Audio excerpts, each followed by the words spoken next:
बुलढाणा जिल्ह्यामध्ये काल सकाळपासून या ठिकाणी अतिवृष्टी सदृश्य पाऊस होत आहे आणि आपण बघू शकतो की पावसाळ्यामध्ये प्रथमच पैनगंगा नदीला या ठिकाणी पूर आलेला आहे।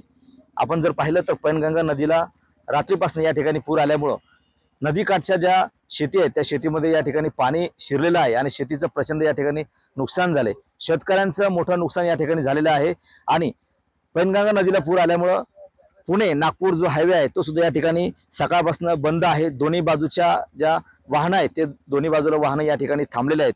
मात्र पैनगंगा नदीनं पातळी सोडल्यामुळे शेतीचं प्रचंड नुकसान या ठिकाणी झालेलं आहे। यापूर्वी सुद्धा शेतकऱ्यांचं मोठं नुकसान झालं होतं। सोयाबीन असेल, कापूस असेल, मूग असेल, उडीद असेल या सर्व पिकांचं या ठिकाणी नुकसान झाल्याचं आपल्याला दिसतंय।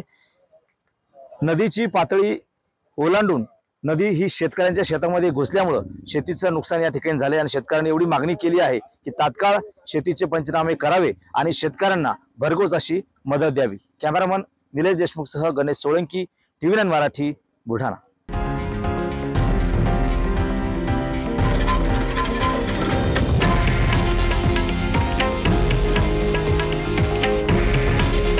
हे आहे देशातील नंबर 1 न्यूज नेटवर्क आणि आपण पाहत आहात TV9 मराठी। काळजी तुमची, हित महाराष्ट्राचं।